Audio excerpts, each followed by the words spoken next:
From sprint to Ironman, nutrition planning for triathletes of all levels. Learning objectives. Upon completion of this course, learners will be able to design a personalized nutrition plan for triathletes, including carbohydrate, protein, and fat intake recommendations, and fluid intake strategies.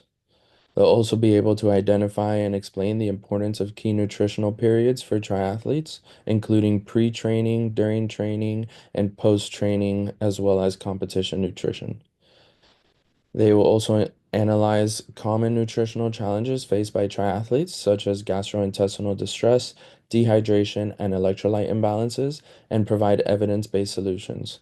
And lastly, evaluate the role of supplements and ergogenic aids, including their potential benefit and risks, and provide guidance on safe and effective use. Who is this for? This course is designed for intermediate level professionals and athletes involved in triathlon training, including coaches, sports dietitians, and experienced athletes alike, seeking to build upon and enhance their knowledge of nutrition planning for optimal performance. This course assumes a foundational understanding of sports nutrition and aims to provide advanced insights and practical applications for triathlon athletes of all levels. Module 1, Energy Systems and Macronutrient Needs. The three energy systems in our body consist of the ATP PCR system, the anaerobic or glycolytic system, and the oxidative aerobic system. The latter being the predominantly based energy system in the body during the triathlon bout. The ATP PCR system, also known as the phosphagen system, is used for short bursts of energy, lasting anywhere from 0 to 15 seconds. The body utilizes creatine phosphate, which the body does not contain much of, as a fuel source for this energy system. This energy system kicks in anywhere from 1 to 3% of the time during a triathlon, depending on the distance. In instances such as overtaking a competitor or transition between cycling and running or swimming and cycling. The anaerobic system, meaning without oxygen, it uses glycolysis to break down glucose to use as fuel. This energy system is typically limited by one's lactate threshold, and it has a longer duration as opposed to the ATP PCR system of around 2 minutes. This energy system is mostly found in transition phases where the athlete may pick up the pace but not go at a high intensity like the ATP PCR is meant for, but not as totally in a fat oxidative state like the aerobic energy system for the majority of the race itself. The oxidative system, the most complex of the three, uses multiple sources for fuel and involves the use of oxygen.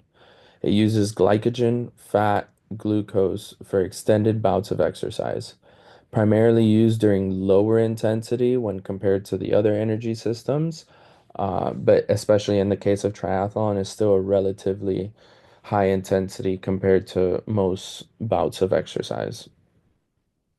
This is more of a long-term energy system, so essentially anything beyond that 2 to 3 minute mark for the anaerobic system is when the oxidative system kicks in. So for the overwhelming majority of the time, say for the anywhere from half to full marathon running portion of a half or full Ironman or the 1 mile swim, open water swim, for those consistent long periods of time, bouts of effort, this is the predominant energy system being used during those bouts.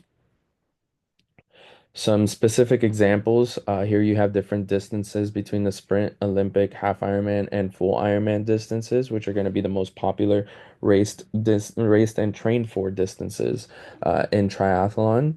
Even the quickest ones, you're getting near the 1 hour mark.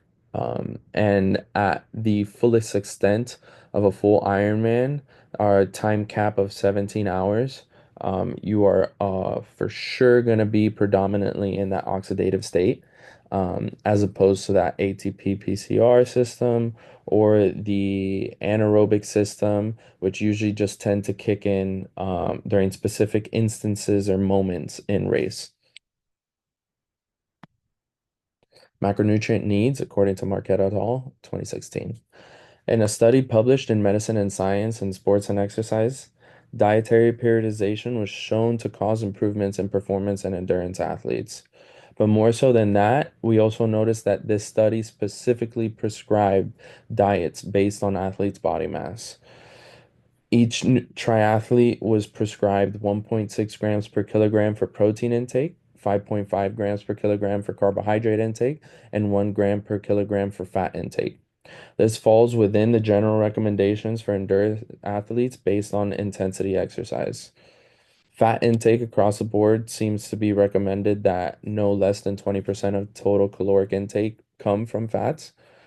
Protein will vary from 1.4 grams to 2.0 grams per kilogram, and carbohydrate intake tends to be prescribed based on intensity.